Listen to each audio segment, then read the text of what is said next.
Отвореното спортско студио на телевизија Нова вечерва ќе зборуваме за пред една недела завршеното европско фудбалско првенство. Мои гости вечерва на оваа тема се поранешниот фудбалски селектор на македонската репрезентација Ѓоре Јовановски, коментаторот на македонската телевизија кој беше во Франција 35 дена Тони Стојановски и поранешниот фудбалски репрезентативец на Македонија Срđan Захариевски. Добро вечер и добре дојдовте во телевизија Нова. Ви благодарам што одговоривте на нашата покана. Тони, ќе почнеме со тебе. За жал, нема да испочитуваме возраста, меѓутоа, бидејќи Тони беше во Франција, претпоставувам и за гледачите ќе биде најинтересно од него да чуеме како го виде Европското фудбалско првенство. Па, за мене ова беше прв настан од овој тип, следен од почеток до крај. Значи бев и на светското во Бразил, меѓутоа во еден краток период, само на отворањето и да беше полошо, веројатно јас ќе го доживеев како да е свој виден врв на мојата кариера и беше. 51 надпревар, во 30 дена најдобрите фудбалери во Европа, голем дел од најдобрите фудбалери во светот беа таму. Едно неповторливо чувство да се биде низ улиците со навивачите кои што доаѓа од сите страни на светот. Например, во еден момент во Париз имаше 100.000 ирци.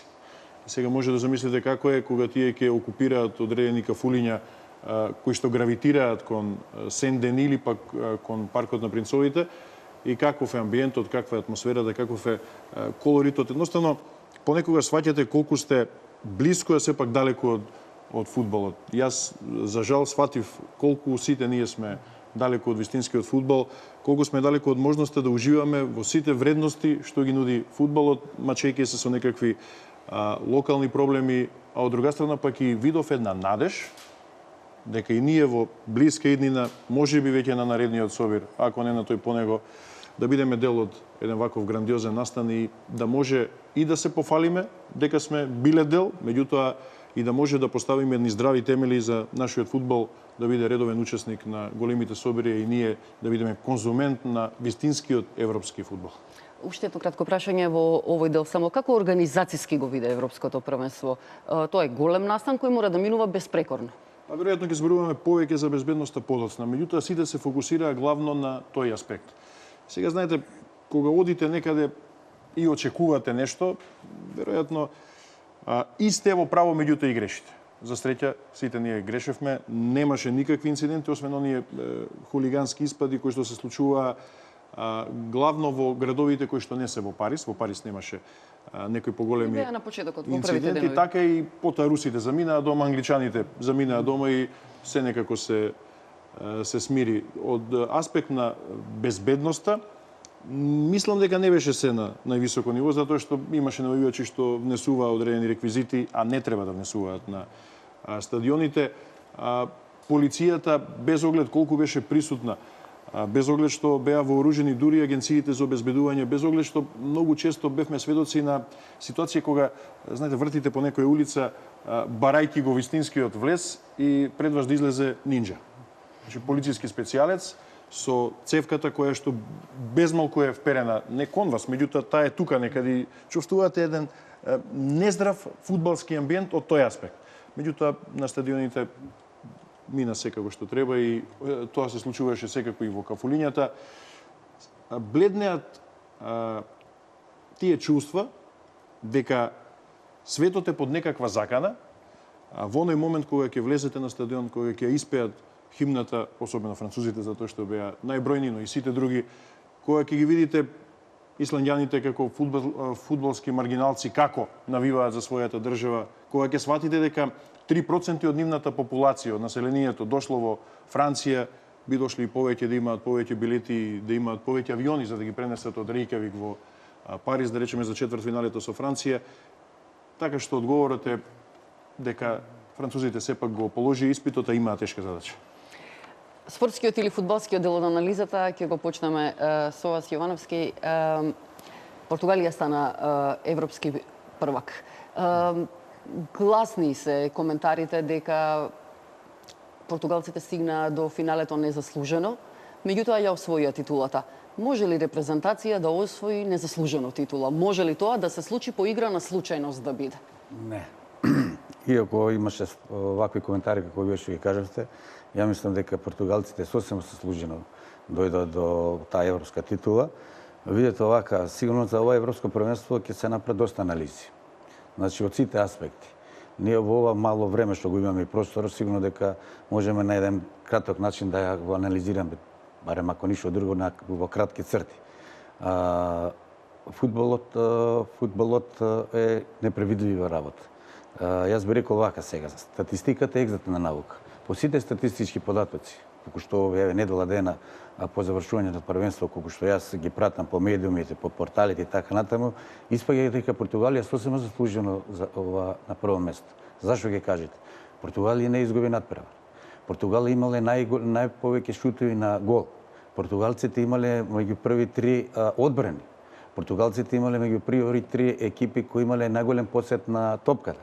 Сега во таа групна фаза што не победија, но не изгубија надпревар. Ако се вратиме назад, сигурно дека португалците одигра доста квалитетно одигра.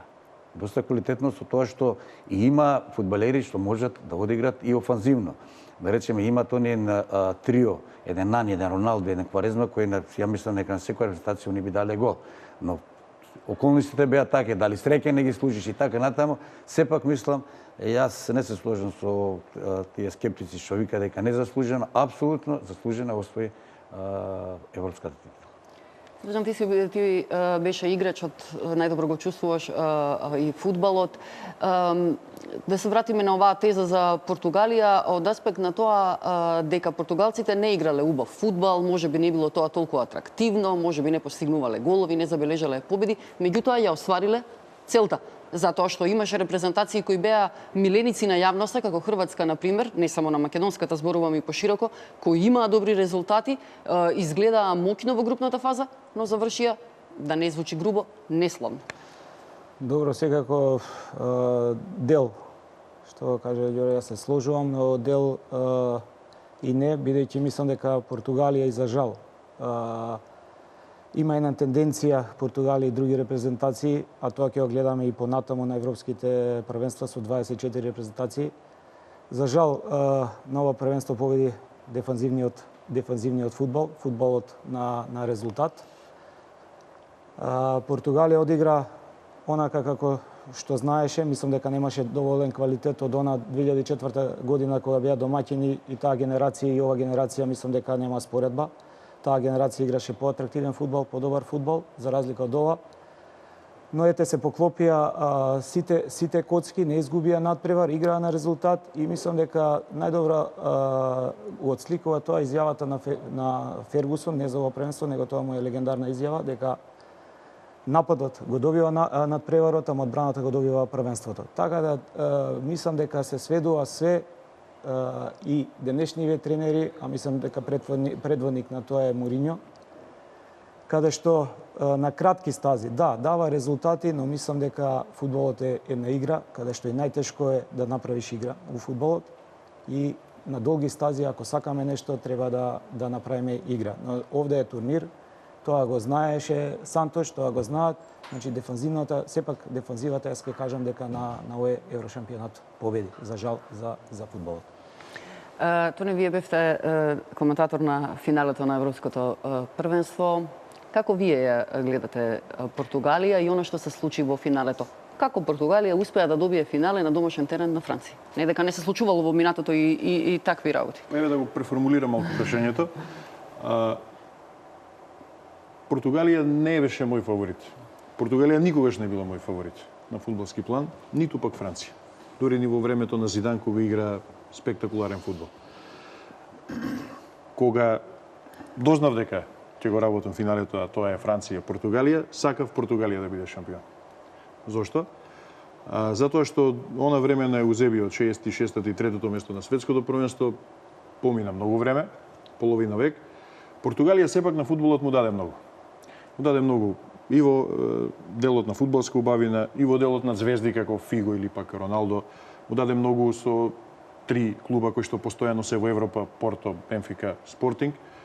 Играа финале на домашен терен пред 12 години, не успеа па велам, веројатно сега ќе им врати фудбалската правда и таа убеден сум дека ја имаше на на Сен-Дени и со онаа статива на Жињак таму во 92-3 минута, па ете исто тој шут на Едер со замената која што ја направи Сантоша беше добра, па сетете се Роналдо излезе во 24-та минута, 10 минути на теренот помина практично со една нога, не можејќи да даде цел придонес. И кога му се случи тоа на Роналдо, знаев дека ако за 10 или 15 минути Франција не притисне и не ја скрши Португалија дека португалците ќе освојат титула, нема време да се обложам, се разбира, на работно место.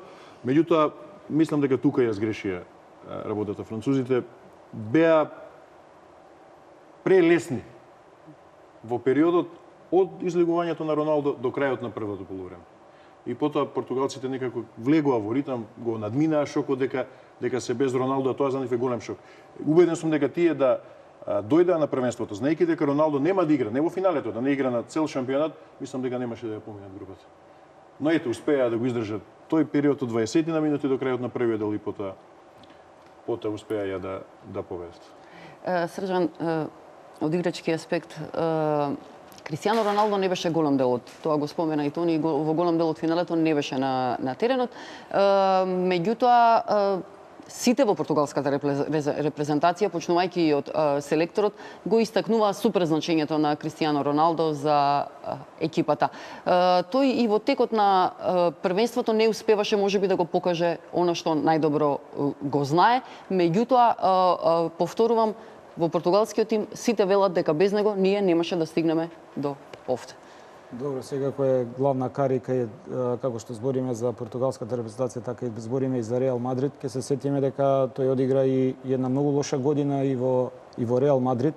Не одигра на посакуваното ниво, особено финалето на Лигата на шампионите го одигра како европското првенство, но сепак тоа е главна карика и оние статистички податоци што се центаршути и шутеви на гол или проигрување или напад, тоа све се сведува, ако направиме детална анализа, ама стварно да направиме на детална анализа, ќе видиме дека секое движење на Кристијано Роналдо во 16, било какво движење да направи, следи центаршут. Значи, секоја топка беше упатена на секој надпревар кон него, било што да се случи понатаму.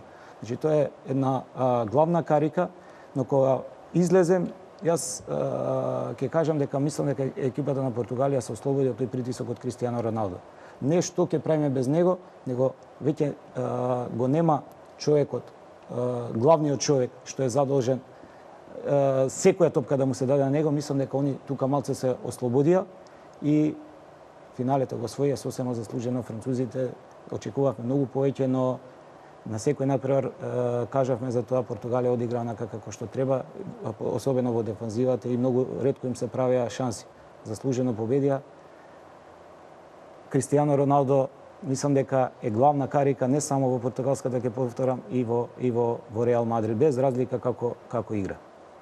Селекторот Сантош мора да прави репрезентација која и во квалификации на големи надпреварувања во голем дел ќе се приспособува на Кристијано Роналдо, не дека нема други квалитетни играчи во Португалија, напротив. Во финалето потоа мораше да приспособува без Кристијано Роналдо. Како се прави тоа? Па видете овака, сигурно дека Кристијано Роналдо е главната карика, тоа не без сомневање треба да се каже. Но не треба да ги забравиме и другите фудбалери. Видете овака, сите тоа се врвни професионалци. Вие не можете да кажете дека Роналдо точно дека не добар, не можете да го запоставите еден Кварезма, тие се типови на играчи, потез играч, тој може никаде ќе го нема, во една секунда ќе ослободите 1 милиметар, ќе му ставите слободно, тој веќе постигнува гол или наместува гол. Не можете да кажете дека еден Нани не е. Да речеме, зборам за овие тројца. Сигурно дека во таа средна линија имаше фантастични средни фудбалери каде што има офанзивни задачи и си ја зврши работата на најдобро можен начин. Не можете да кажете, да речеме, двајцата и десниот и левиот бек игра фантастично игра. И не случајно и двајцата ќе направат одлични трансфери.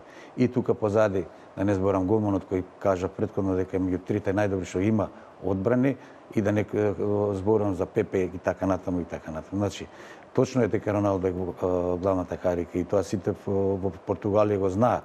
На некој начин можеби и присуството негово одвлекува внимание на 23 фудбалери, каде што овие се многу паметни, интелигентни фудбалери, знаат тоа да го искористат на најдобар можен начин.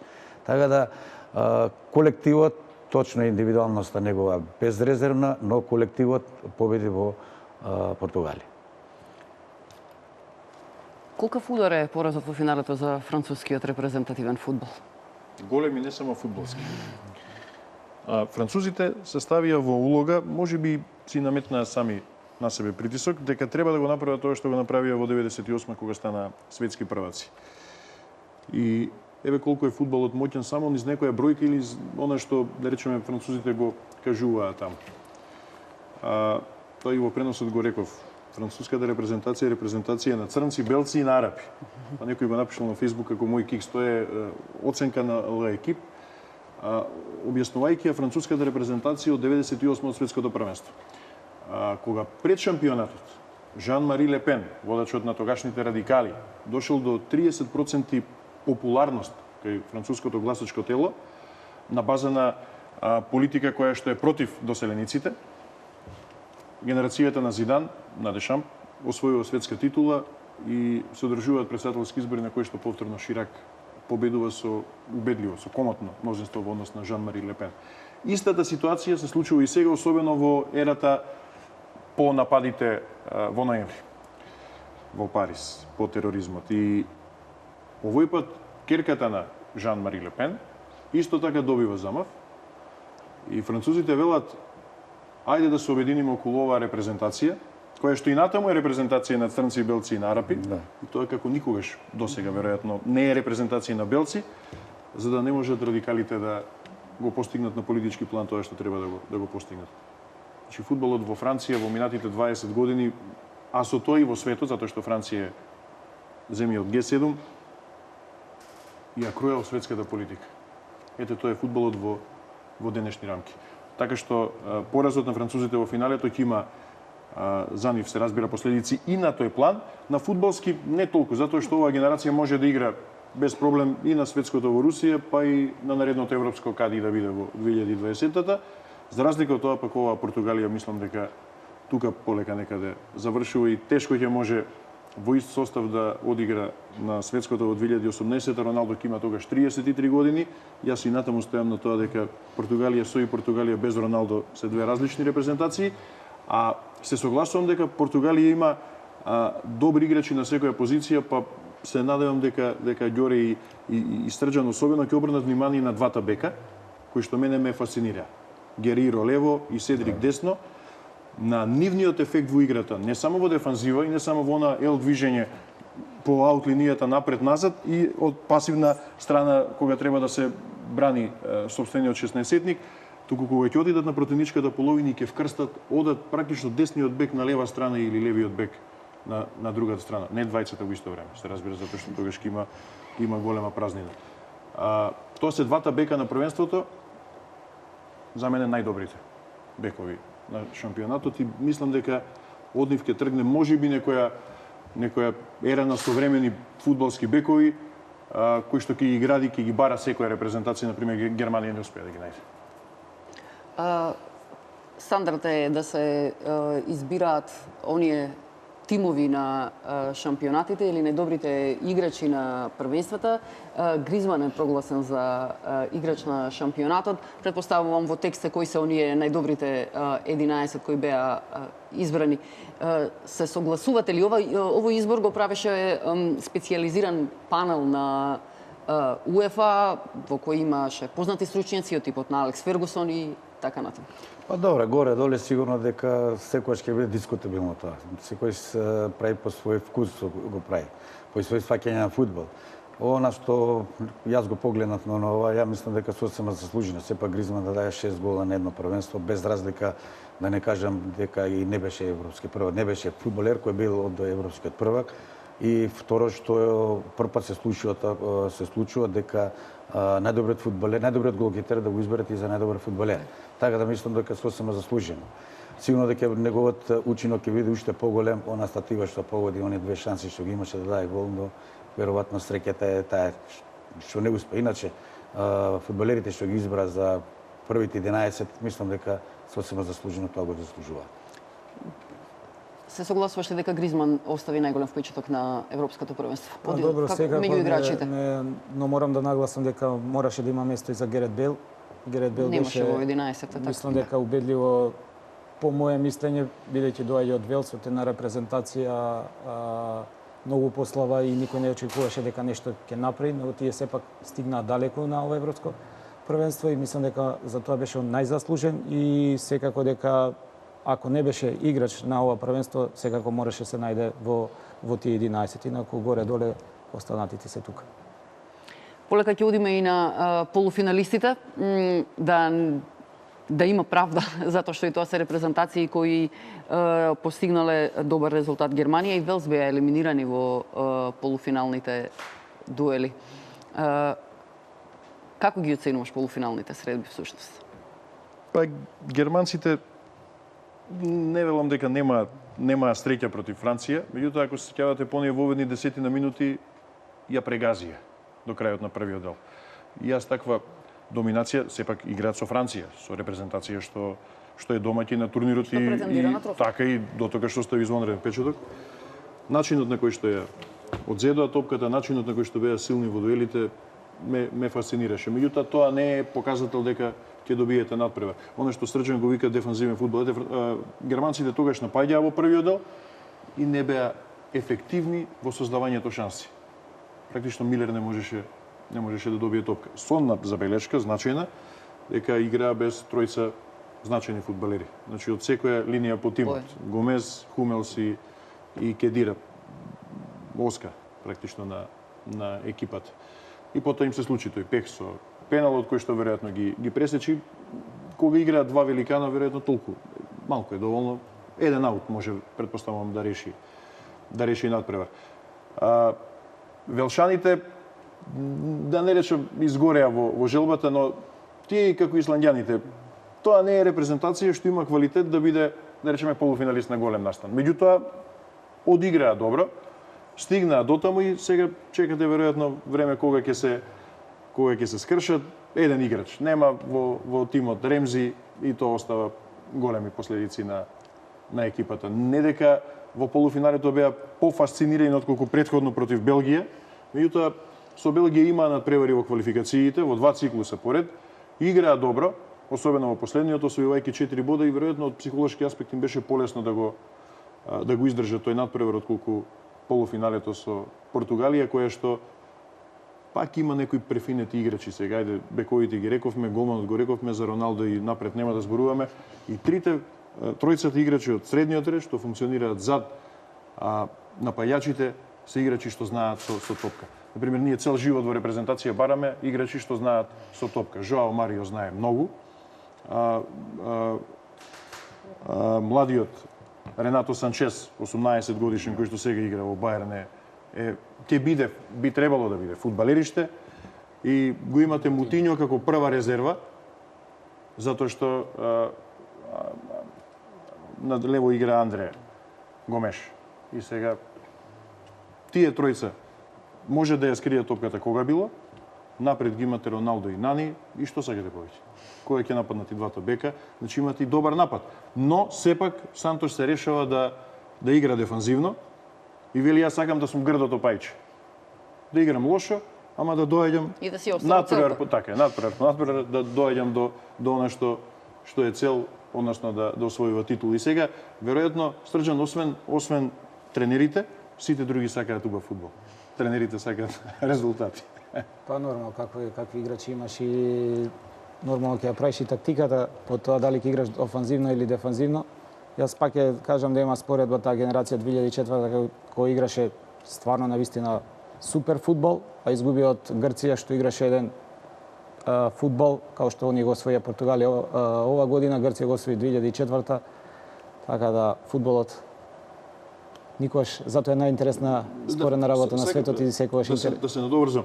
Веројатно Германија има капацитет постојано да напаѓа. Не напаѓа. Па не знам, Дури една Германија со не Франција. напаѓа постојано, дозира во секој момент од надпреварот. Мене тоа да речеме ми е чудно. Па не знам на кој направа, ама мислам дека Германија одигра најстандардно и најдобро. Сега не се служам дека еден може да реши еден пенал. Тоа е голема работа за фудбалот, тоа е гол, знаеме колку се сменија работите. Сега ако свирнеше еден фаул што имаше внатре Погба и Швајнштайгер, ако свирнеше пенал за Германија, ќе се сменеше многу работи. Така да и среќа и фактори, разни секакви фактори влијаат за еден резултат. Мислам дека на тој надпревар пеналот у 46-та минута беше и пресуден. Тоа го реков. Тоа е моментот кој што го врти надпреварот, а на аутот мислев на Англија и Исланд. Исланд прима гол во 4-та минута, исполнети се условите да биде 4-0, 5-0 како со Франција и доаѓа аут за 90 секунди, типичен исландски 1-1 и се враќаат во игра. 3 гола има последно. Исланд, да, 3 гола. Тоа е пак за анализа на тренерите. Тоа е грешка на тренерите и на репрезентациите што не може да го прочитат Исланд. Исланд 3 гола дава на ова европско првенство на еден ист начин. Да се вратиме на Германија уште кратко. Германците остануваат сигурни во работата на селекторот Јоаким Лев. Велат дека тој ќе ги предводи на светското првенство во одбраната на титулата. Тони малку зборуваше за настапот на Германија на ова европско првенство. И јас се согласувам дека мојот впечаток е дека германците навистина дозира на патот до полуфиналето и логично ми беше и мене и на многумина претпоставувам дека токму во полуфиналето ќе знаат како да одиграат. Па вака прво ќе кажам за селекторот Лев. Значи, вие кажавте дека тој наставува. Видите, емотивните одлуки само се кај Балканот може да се реши. Значи, кај германецот тоа не може да му се случи. Едноставно ќе чека, си помине недела, 2-3 и така да ќе си каже дека сепак играњето во полуфинале сигурно дека не е голем успех за германската репрезентација. Мислам дека германската репрезентација во финалето, тука се служам со многу со Тони, јас очекував во второто полувреме без разлика за германецот дали води 1-0, губи 1-0, 5-0 води губи, тој си игра, си тера тоа што викам, си излегува на терен и 90 минути тој се работи. Тоа се очекува од германците секогаш. Секогаш се очекува и секогаш зашто се очекува? Затоа што години со децении сме гледале така било. Така да јас посебно во второто полувреме би анализирал репрезентацијата на Германија, каде што мислам дека повеќето очекува многу повеќе офанзива, притисок, дуели и така натаму, што мислам дека тоа недостатуваше и затоа го изгуби надпревар. Репрезентацијата на Велс во еден период и заедно со репрезентацијата на Исланд се чини стана миленици на светската неутрална, така да речеме, јавност, затоа што се и помали држави, и помали репрезентации кои немаат учества на големи настани, особено репрезентацијата на Велс која стигна до полуфиналето. Реален ли е капацитетот на Велс за пласман во полуфинале или сепак тоа беше еден склоп на ситуација? Секако дека и они сами не очекува, бидејќи знаеме и дека Исланд и некои играчи на Исланд и на Велс си закажа и свадби, со тоа сами беа свесни дека не може да стигна до таму, но ете, само довербата, она што ги водеше од надпревар во надпревар, особено Велс стигна до таму и клучен надпревар, се сложувам тука со Тони дека отсуството на Ремзи на оној полуфинален надпревар е клучниот надпревар зашто го изгубија надпреварот со Португалија и тоа е репрезентација што ги водат 2-3 играчи. Значи Герет Бейл, Ремзи, Ален и останатото е играчи што играат по англиските дивизии, што се играчи што се борат, ама немаат некој потенцијал. Стигнаа до тука, сосема заслужено го освоија светот, особено ќе кажам репрезентацијата на Исланд, која мислам дека им стана симпатична сите влюбеници во фудбалот и тоа се гледаше на секој надпревар. Мислам дека сите ги гледавме од прва до последна минута, особено она што се случуваше после надпреварот. Симпатични екипи и се надеваме, ќе се надоврзам на Тони на воведот, се надеваме дека и ние некогаш ќе станеме така симпатична екипа. На светската јавност. Не, бацка, тоа поедно 3 светлосни години. Па добро, сега Оно има. што мене ме разочарува, например, кога гледам како игра Македонија во последните 2 циклуса, и претходно горе-долу беше така, но особено во овие 2 циклуса, во однос на настапите на Исланд сега или на Велс. Да вие Исланд ќе го победите 5-2. Велс ќе го победите 2-0. Нема да го натрчате. Да. Нема да го натрчате. Исландјаните се бранат, меѓутоа видете ги топките од голманот за центар форот. Значи најупотребуван фудбалер во додавање во Исланд е голманот. Затоа што секојаш му е враќаја топката и тој ја шутира напред кон центар форот, што е луда статистика. Луда статистика, најголем број додавања, 32 во полувреме да има голманот. Меѓутоа, од тие 32 топки, 20 се на глава на центар форот, од тие другите 12, 6 се во зона каде што е центар форот за да може тој да нападне. Значи, или да биде фаулиран, или да прими награди, да одложи акцијата, да се ослободи Исланд од притисокот, или да спушти па да има контра. Значи, имаат лимитирани ресурси. Тоа е, индивидуално не може да му парираат никому. Меѓутоа, знаат како колектив што треба да прават и се борат, а трчаат на исто ниво како германците и како французите и како сите други. Значи, имаат фудбалери со по 12 километри на надпревар. Не еден фудбалер, туку речи си сите. Може од термалните води, може. Може. Тоа секогаш физичкиот фудбал сепак доминира. Мора да има максимална подготвеност. Нема веќе оно што го гледавме пред многу години во фудбалот, оној систем на игра кој функционираше. Сепак фудбалерите видовме дека и сите се подготвени и доаѓаат, го сватиле современиот фудбал во неговиот вистински тек. Видете вака, ова првенство мене, ако некој очекува нешто спектакуларно да се случи, не се случи спектакуларно. Јас едноставно, пак ќе кажем, јас гледајќи ситуациите на првер, јас сум задоволен од оно што го прикажа. Кај мене највише што ме импресионира, и тоа мислам дека е белег на ова европско првенство е тоа што немаше аутсайдер. Тоа е многу битна работа. Секојаш на секој европско првенство некој аутсайдер има. Со значи дека топ екипите, зборам како Англија, Шпанија и така натаму, овие средни екипи како Швајцарија и така натаму, и овие условно кажано малите, веќе разликата е не намалено више, тука е негде разлика. Значи секоја екипа физички е одлично подготвена. Секоја екипа технички е одлично подготвена. Тактички е одлично. Тука само психологијата буквално игра, да не кажам, улога. Значи, буквално да не речам, некога ќе се игра измеѓу големите екипи, па одлучуваат нијанси. Веќе почнуваат да одлучуваат нијанси кога ќе се играат со, условно кажано, аутсайдер. Веќе нема аутсайдер. Значи, разликата во квалитетот е многу намалена, скоро веќе и ја нема. Кога веќе збориме еден Исланд да може да победи на Англија, која пред малку Тони зборуваше зашто играат со тај. Едина екипа што игра Исланд со префрлување на средниот ред, кај што уопште не игра со средниот ред, тоа е Исланд. Ама зашто? Затоа што Исланд веќе со децении го копира англискиот фудбал. Тоа е едина репрезентација што игра 4-4-2, со тоа со години се игра така и не се го менува. Такви типови на фудбалери има. Нема тони фудбалери како и ние стачави да играат само горе-доле, него едноставно знаат својот квалитет. Тоа е нивната физичка, да не кажам, спремност и буквално, да не речам, нивната психолошка. Тие не се предаваат. Такви се, гледа на север се такви тие луѓе и готово. Оно што мене ме радува од првенството, успехот на тие мали нации, Северна Ирска, ете, не ја споменавме во целата ситуација. Например, во Париз дојдоа 100.000 ирци и сега пред надпревер Германија, Северна Ирска го прашуваат Хумелс, така малку надмено германски новинари, значи очекувате лесен меч, победа и така. И Хумелс им вика, знаете, не може да биде лесен надпревар ако играте со нација која што дошла со 10% од популацијата овде. Тоа ви вика како ние да отидеме 8 милиони некаде. Ние нема да отидеме никогаш 8 милиони. Значи го сакаат фудбалот и никогаш не е лесно. Добро е за Исланд затоа што сега веројатно ќе проложи нивниот фудбалски развој. Тие имаат некоја стратегија која што ја реализира во помалку од 100 чекори, значи побрзо од планираното.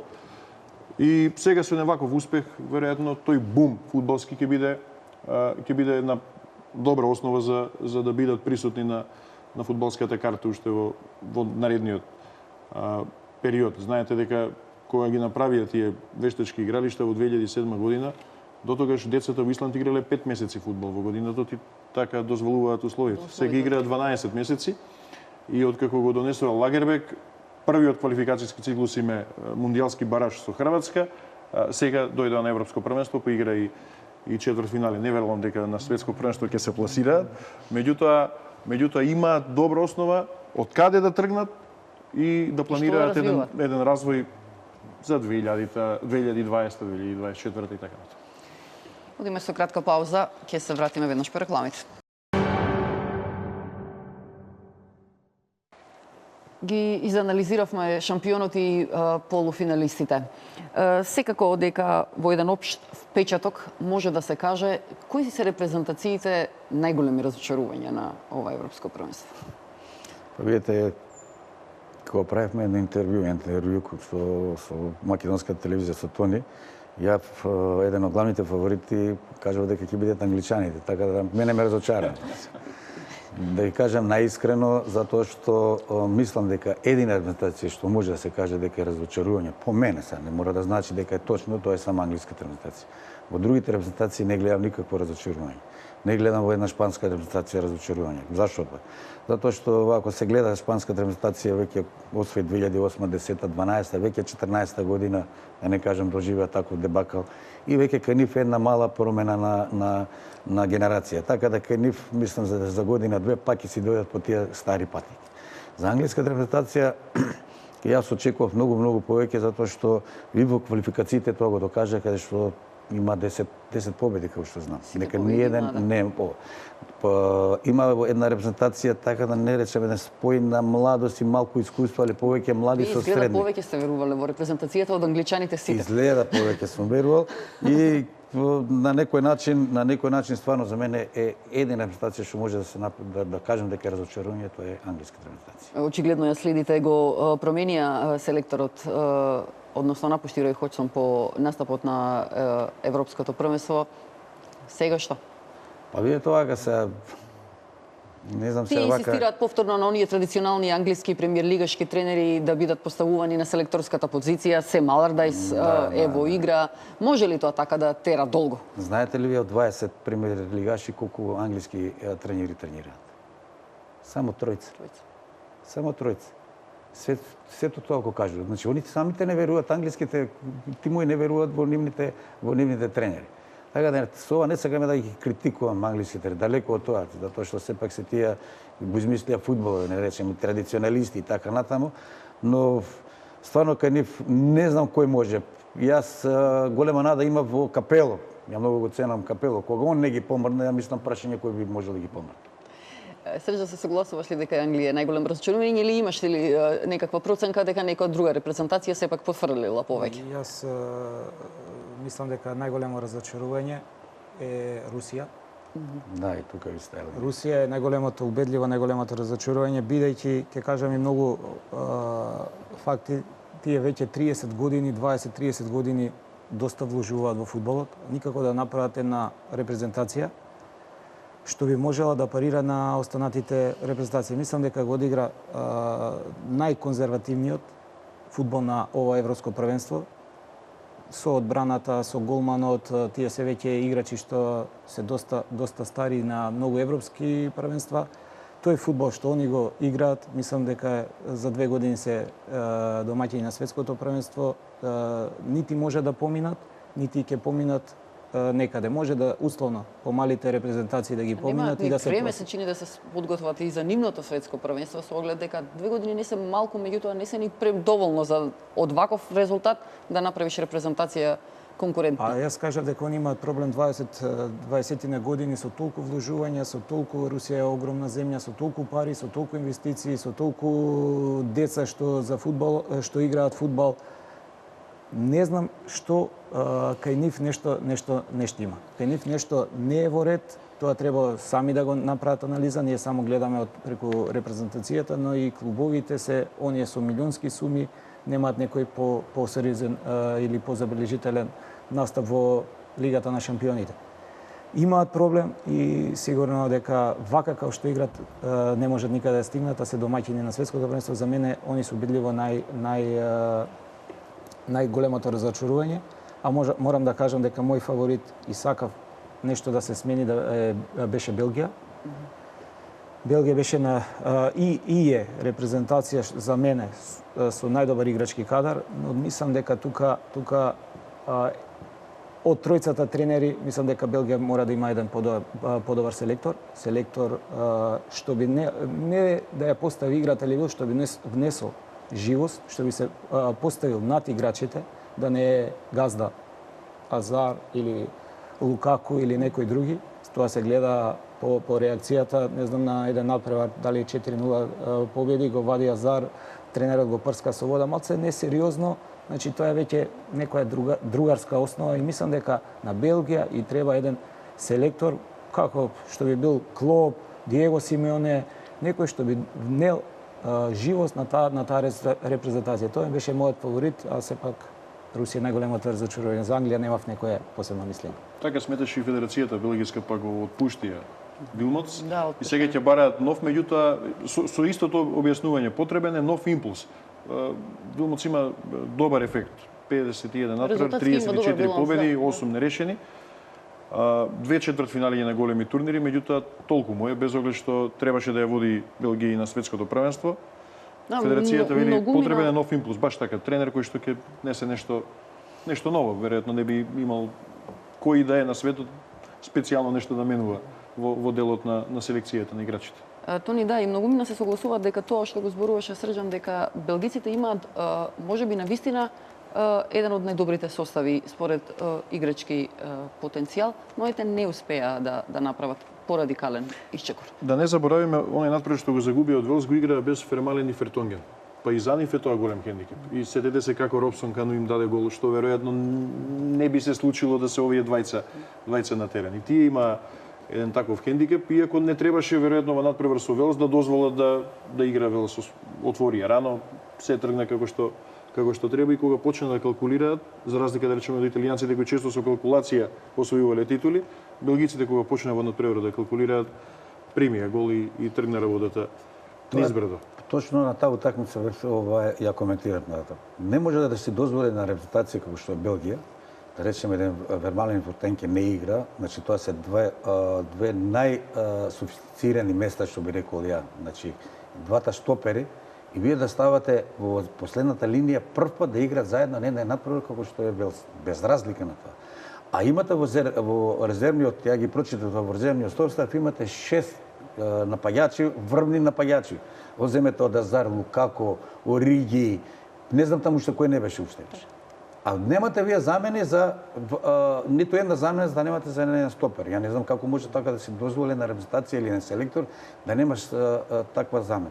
И буквално да не речам тој Кобе напред што го изгубија во точно против Велс е точно на стоперите, на двајца стопери. Сетете се како падна првиот гол, сетете се како падна вториот гол.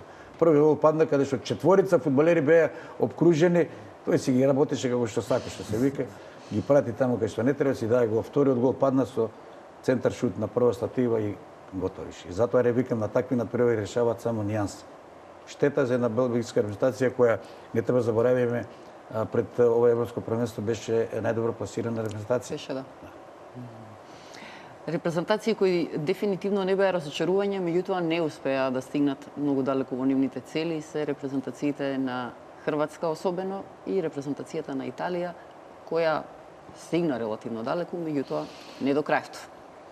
Па Италија загуби од Германија. Кога ќе загубите од Германија, тоа е леснителна околност. Одма е леснителна околност, не сте како Англија која изгубила од Исланд. Па дури и за Шпанија е леснителна околност ако загуби од Италија. Меѓутоа италијанците одиграа можеби најдобар надпревар што јас некогаш сум ги гледал. На кое било првенство против шпанците.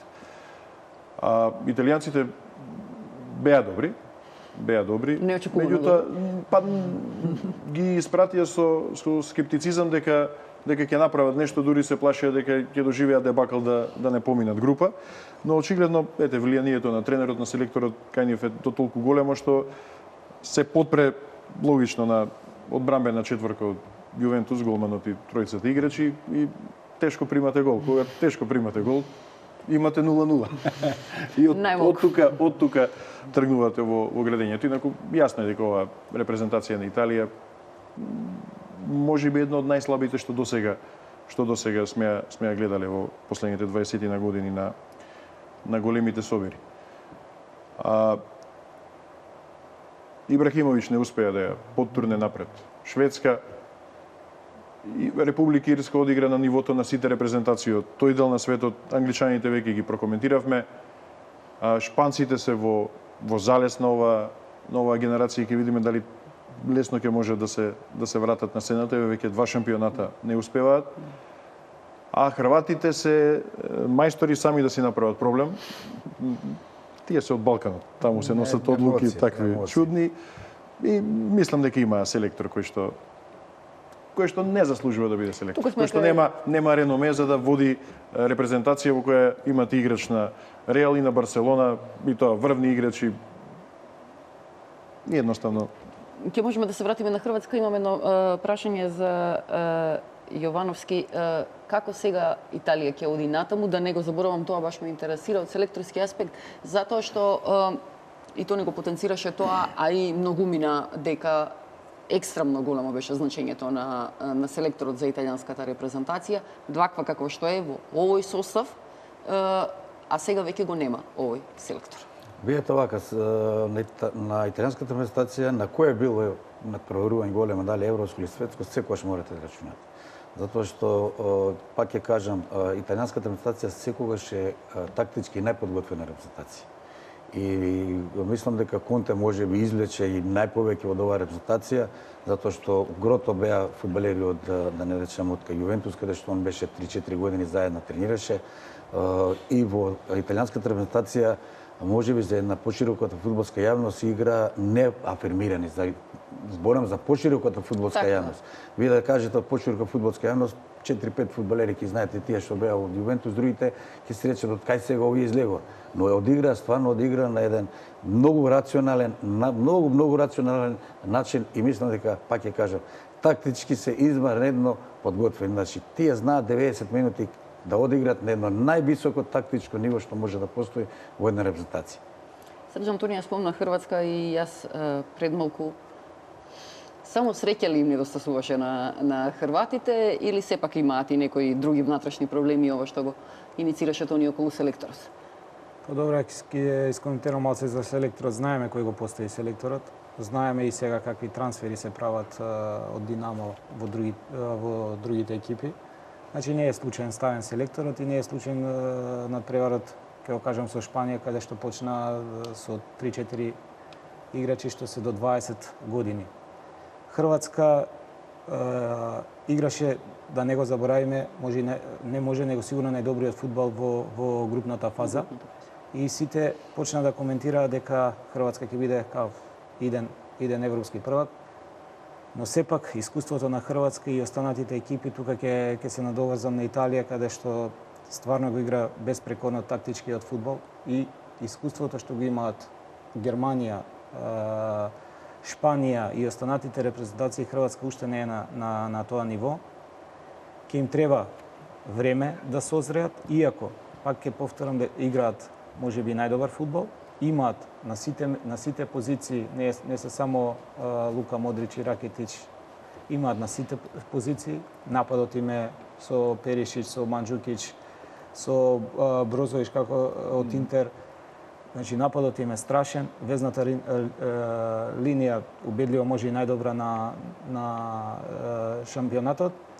Одбраната одлична, значи нешто не им фалеше. Им фалеше можда селектор, ама селектор мислам дека сега да не збориме ние од тука, ама мислам дека еден селектор што ќе биде поголемо име некое или на рамниште на име на нив и селектор што мислам дека нема да допре некој да му каже да играат тројца, четворица младинци и после да правиме трансфер. Почна да зборуваш и за Хрватска. Ти има традиционално и проблем на континенталниот со далматинскиот дел.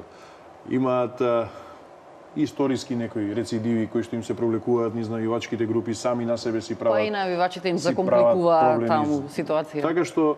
Така што се на некое наше ниво само уништувачко. Не знам дали забележувате дека само за Хрватска се зборува за вакви теми, за другите репрезентации не се отвараат вакви теми. Кој бил селектор, кој го поставил, навивачите кој ги пратил? Не верувам. Само за од балканските простори има тоа. Секаде веројатно има дискусија за тоа дали е добар селекторот. Има дискусија имаме дали е добар подобар. Во секоја земја селекторот. се Има и разговара Евангелие за за тоа. Рој Ходжсон. Сакам да кажам дека за задкулисни работи само за од овде од репрезентација од Балканот која е тргната за Исланд и за Шведска не се зборува Па, така. се разбира. Некогаш и не е до селекторите. Значи, јас мислам дека и се Малерди сега да го постават на местото на Ходжсон, па се Малерди, ниту има искуство како Ходжсон, ниту е подобар стратег и селектор, тренерот од Ходжсон. Ако овој не успее, што ќе донесе се Малерди на англиската репрезентација? За Хрватска зборев. Да, па Кај Хрватска да се вратиме. После кај се Алебес ќе видиме кој ќе го постава. Чачич го обвинија зошто на лев бек играл Стринич и така натаму, зошто не го користел толку Пјаца. Па знаете, Санчес не го користеше, односно Сантош не го користеше Ренато Санчес до Полска. Да. До четвртфинале. Почна да игра во четвртфинале. И го реши тој надпревар, потоа не блескаше ниту во полуфиналето, ниту во финалето. Значи, селекторите некогаш најдобро знаат зошто некој игра и не игра, ги знаат натрешните работи и ние само може да претпоставиме. Зошто е одлуката ваква или онаква. Меѓутоа, на крајот на криштата Хрватска имаше еден слаб надпревар против Португалија, против европскиот првак и изгуби со гол во 117-та минута, кога имаше 3 или 4 шанси во серија и кога 10 хрвати беа на противничката половина. Беа казнети со една контра. Беа казнети за офанзивен фудбал. Практично.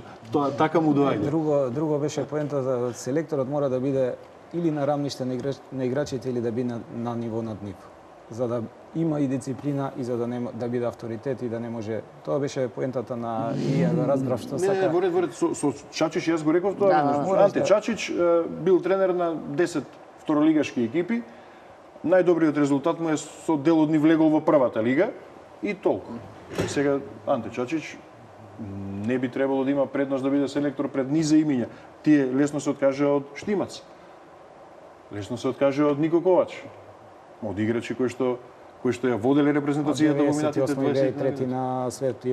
Тие се играчи што били играчи сега се тука и врни тренери и се Така е, значи потрошија неколку имиња многу брзо. Поради емотивни одлуки што вели Поради Јовановски. емотивни. Тоа не се прави Поради инаку емотивни. во другите делови од светот така баш. Не, видете вака, јас не би се сложил со Срđan да биде на рамниште на фудбалерот, но да биде многу изнад рамништето на фудбалерот. Значи, оној тренер кој може да контролира ситуацијата, ја би рекол, во собликуваната, тие се големи тренери. Затоа се големи тренери, еден Фергусон, еден Венгер, еден Мориньо, се знае, да речеме, кој е командант, кој командува таму. Затоа што сепак негова е одговорност, негова е одлука, ама негова е одговорност. Не може да еден или двајца, нормално ја не сакам да бидам сватен дека диктаторски, ни еден диктатор не успеал, може на краток период успеал, но сепак треба да се знае. Значи, оној тренер што ја контролира состојбата во собликувалната, тој е само голем тренер. И тоа е моје, што се вика, тоа е моје мислење и буквално не отстапувам од тоа, затоа што сепак анализирајќи со години наназад, збориме од 50-те, 60-те, 70-те години, ќе видите која екипа била европски прва, која екипа била, да речам, европски шампион и ќе видите зашто бил така. Тоа ми беше следното прашање околу селекторите. Ги споменавме нормално селекторот на шампионот Сантош. Тука го споменавме и Конте, анализиравме нешто и за малку и за останатите репрезентации. По автоматизам ли станува лауреат за најуспешен селектор, оној што ја предводи што го предводи шампионот? Ова е дискутабилно, ова е добро поставено прашање. Сега, например, од оваа гледна точка, сигурно дека бидејќи Португалија никој не ја ставаше во фаворити, а во освои европски шампиони, мислам дека тој заслужува да си биде најуспешниот тренер. Можеби некоја екипа, да не кажам сега, ако случајно одиграла нешто најдобро што може да биде. Сега збориме еден Велс, еден, да не кажам, сигурно не треба да се занемари еден улогата на еден тренер како што на Исланд, каде што човекот толку тактички се работел, толку студиозно од кога зема. Јас прочитав едно негово интервју, Па те кога ја земала исландската репрезентација, толку било запоставено, вика, и идевме на аеродроми каде што чекавме, вика, по 8 сата, по 9 сата. Па тоа треба на еден организационен начин, све полека да се промени. Тоа значи дека човекот интелигентен, паметен и не случајно е дојдено до едни вакви резултати. Тони, твојата анализа од прилика Кој е прв селектор? Да. Па Сантош треба да е по Сепак. сите правила и прописи. Не затоа што на фудбалот му донесе убава игра, не му донесе. Тука одма Срđan се сложува. Па освои титула. И сега веројатно ќе забележите со некои одредени потези дека е добар, дека ја владее екипата, Да. ја владее. Значи го става Ренато Санчес во четвртфинале со Полска. Ренато Санчес е најдобар играч и го решава надпревар. Израмнува на 1-1, тогаш носител на игра и така натаму. Ама има тука фактор среќа. Има, ама зошто не го стави во осми на финалето? Сепак го стави во четвртфиналето и сега ние не можеме селекторот ако погоди добар потек да му речеме среќа, а кога ќе загуби крив. Виновен е тој. Не, сега ќе мора да му признаеме дека направил добар потек. Замената со Едер во финалето, клучна работа. Откако Едер влезе во игра, не загуби ни еден дуел. Значи ги разнесе и Кошчиелни и кој беше таму другиот стопер. Го разнеси во две ситуации Матуиди, го однема Сисоко, кој што претходно ќе центрираше, па ако лошо центрира ќе се врати назад со тој долгиот чекор да одземе топка, да нема контра. Го даде голот. Излече слободен удар по кој што Гериро погоди пречка. Значи направи замена, не се клучен играч кој што го доби надпреварот. Не само поради голот. Затоа што негова цел не беше да ја добие Франција во продолженијата, туку доди на пенали. Ќе беше Едер прв играч на надпреварот, а таа е замена на Сантош, само негова. Дури да беше Португалија шампион на пенали. Видите, вака се ако го анализираме Сантош, да се надоврзам. Португалската репрезентација во подготвителниот период, кога завршија сите првенства, значи во подготвителниот и на првиот надпревар играше со 3 шпици фудбалери. Кварезма, Нани и Роналдо. На првиот надпревар, значи, зашто зборам дека интелигентен тренер, значи, тој на првиот надпревар види дека нешто не функционира. И значи се гледа дека не е роб на тактиките и веќе во вториот, третиот надпревар тој Кварезма не го стави, си играше со четворица во средина, со двајца во шпиц и Кварезма го ставаше буквално, да не речем, го ставаше на секој надпревар и Едер го ставаше на секој надпревар. Значи, вие сте почнале со една формација и слепо верувате во тоа, идете до крај. И вие сте автоматски, да не кажам, роб на такво нешто, каде што во текот на едната игра вие можете и концепција да смените. Јас сум ги приметил на Фергусен и Мориньо, во текот на играта концепции сменуваат и тие 3 концепции сменуваат. Значи не се робови, си гледа, ја прати играта. И не случајно сите замени кои ги правеше и за Санчес, и за Едер, и за Кварезма, сите му беа на буквално да не речем во секунда, да не речем ете така погодени. Срđan, ти... Може само се дорам за Сантош, ја малце подолго го пратам Сантош, од Порто, грчкиот фудбал доста го пратам. Значи, Сантош не само што е супер тренер, ова што го покажа на Европското првенство, на Сантош е изворен тренер и во екипите. Значи, Порто одлично го водеше. Паук, еден од најголемите тренери, за да се одржиш у Грција, каде што мислам по 6 тренери менуваат у годината. А не си грк. А не си грк. А не си ни грк. А да те сакат цела Грција и оние статусите што му ги пишуваа на ова, Португалија освои како да освоила Грција. Значи, човек што многу се сака, тој водеше грчката репрезентација, ги однесе до осмина финалето на Европското или светското првенство, сега не На светско. на светско, ги однесе до осмина И загуби финалето. на пенали. А сега, последната година, освоија помоци од нашата репрезентација. Мислам дека освоија 3 бода за квалификациите на Европското првенство. Значи, големината на Сантош, јас само ќе кажам по она што го пишуваше Грција. Португалија освои, Грција се радуваше зашто освоила Португалија, големината на Сантош. Извореден тренер. И број еден тренер на овој шампионат. Ќе мора малку да направиме една анализа, нема да мора, јас би сакала. Ги следев јас многу и останатите медиуми кои се занимаваа со Европското првенство. Во најголем дел оние англиските, овие некои отворени студија, аналитичари од типот на Рио Фергусон, Линекер и така натаму, околу форматот, околу новиот формат на Европското првенство. Ова се случува првпат да има толку репрезентации и затоа сакам и тоа да го проанализираме.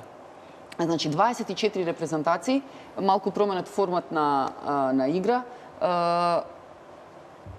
Голем дел од познавачите на фудбалот велат дека ова не донело ништо добро за фудбалот. Ваквиот нов формат на Европското првенство. Не се сложам со тоа. Ја не знам кој како може да не донесе добро кога едни репрезентации кои првпат учествува, да речеме една Ирска, една Словачка, една Албанија. Аргументот е овој, дека репрезентација која имала 3 бода, која немала ниту една победа, успеала да стигне таму. Па тоа се случува и за време светско првенство италијаните со 3 бода, со 3 нерешени Не велам дека ова така, само ви кажувам кои се аргументите. Ја мислам дека ова е потегот што беше на Платини, ова беше негово, да не кажам, заложба, него голема заложба беше да се учествуваат со 24 репрезентации. Може некој со мене нема да се сложи, него јас би го направил со 32 репрезентации. Па имате 8 групи по 4 репрезентации, 32 репрезентации и не треба ни третиот да влегува ни ништо, него едноставно 8 групи, првите 20 влегуваат и така натаму. Мислам дека видите фудбалот стана глобален, да не речам глобална работа. Ова репрезентација, ова првенство што се играше со 24 репрезентации е помпогот. Дискутабилно е тоа, да речеме, на четирите најдобре трето пласирани. Тоа може да се најде и друг начин да не кажам да биде. Но што повеќе репрезентации учествуваат, мислам дека на некој начин и тоа е за популаризација. И главното мото и на FIFA и на UEFA што повеќе да се направи популаризацијата на фудбалот. Не случајно учествуваат во репрезентации, не случајно Инфантино што вика дека сега на светско првенство ќе направи 40 репрезентации. Нема ништо случајно. Него работата во сите да не пори на земјината топка да влезе фудбал. Аргумент пак кој е про овој новиот формат е тоа дека пак и новодојдените репрезентации покажале високо ниво и дека она што го зборуваше Јовановски, нема веќе разлика драматична меѓу големите и така наречените условно големи и мали репрезентации. Најубедливата победа на ова првенство, ако не се лажеме, Франција и Исланд 5-2. Најубедливата победа на претходното беше Шпанија и Италија 4-0. Што значи дека аутсайдерите, ако имало аутсайдери на овој шампионат, не одиграле лошо. Сега точно е дека фудбалот оди во насока на тоа да нема веќе 5-0, 4-1, тоа е многу ретко. Нема такви репрезентации што играат и даваат толку голови. Нема толку што примаат, изгледа. Нема и такви што даваат. Дури Германија веќе не дава. Не дава.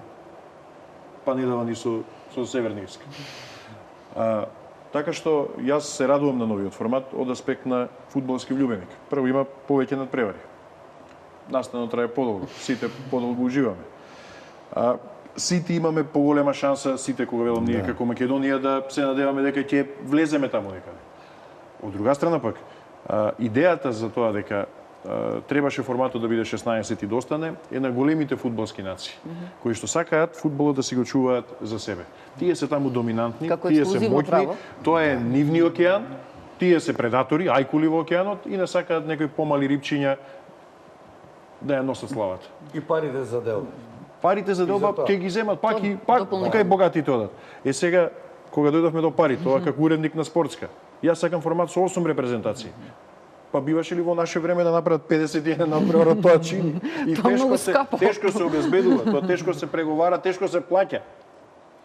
Но мора да ги гледаме сите аспекти, плусеви и минуси. И јас се надевам дека не се надевам, убеден сум дека ова е вистинскиот формат за Европа, 24 репрезентации. Ако ние не можеме да бидеме меѓу тие 24, ќе си гледаме Европско првенство како ова лето. Среќан со тебе го завршуваме овој круг. Па добре, имам малку спротивставено мислење. Јас мислам дека овој формат ништо ново не донесе. Овој формат не само што не донесе, него многу надпревари и мислам дека ова беше едно од најнеинтересните европски првенства. Многу надпревари гледавме квалификацијски, као во нема такво квалитет репрезентации да се наоѓаат на европско првенство. Сега гледам јас како гледач, она што сакаме да го гледаме. Јас сакам да гледам квалитет, и она што живееме, сакаме да гледаме нити повеќе надпревари, сакаме да гледаме поквалитетни надпревари. Доста надпревари во групната фаза, беа надпревари од квалификацијски карактер. Едино позитивно, мислам дека е само комерција, се работи за комерција и да им се даде шанса на овие помалите репрезентации. Ако имаме ние 54 и сега и Косово 55 репрезентации во Европа, 24, значи секоја втора иде на Европско првенство. Потогаш не би требало да има нити квалификации. Јас имам многу спротивставено мислење на ова. Мислам дека 16 беше идеалното. Она што мислам дека на европските првенства ќе гледаме уште по-дефанзивен фудбал, тоа е разликата меѓу помалите репрезентации и ние да се пласираме, сигурно нема да ја нападнеме Германија. Сигурно ќе играме дефанзивен фудбал. Помалите репрезентации се нормално нема да нападнат, ќе играат по-дефанзивен фудбал. Затоа и на ова европско првенство, особено во групите, мислам дека и најнеефикасното првенство до сега во групите зборам, после некако просекот се поправи. И последниот факт што сакам да кажам дека ова е гломазно, мислам дека тоа го покажа дека и национализмот со 24 репрезентации, ние нити сме созреани како Европа. Замислете се ако ќе дојде и на наредното да учествува Србија, Босна, можеби Косово, можеби ние, каде што демократиите и на други земји не е на тоа ниво созреано. И ова мислам дека ние ќе гледаме поголеми надпревари како што гледавме во групната фаза, како се тепале 6 дена, 5 дена англичаните со русите, како се тепале пољаците со овие. Мислам дека ние повеќе ќе се занимаваме надвор што ќе се случува, него на самите надпревари. Тоа е мојот факт и мислам дека ако сакаме завршен турнир да правиме, секаде завршен турнир се прави со помали екипи, за наши обични она што гледачи и ова, да гледаме квалитет, мислам дека форматот е 16 идеален. Тони, завршувам. Како контрааргумент. Срđan, и со 16 фудбалот ќе биде исто. Вие тренерите тргнавте од убав фудбал. Јас само не сакам да кажам само генерално, не велам ти. Вие тренерите тргнавте од тоа да направите резултат. Сите тренери одат кон тоа да направат резултат. И тие играат секогаш дефанзивно. Еве да ја елиминираме она фаза од осмина финалето, онај дел од осмина финалето каде што беа послабите репрезентации. И да ја земеме оваа другата каде што беа джиновите. Шпанија и Италија е добар надпревар, Германија и Италија не е добар надпревар.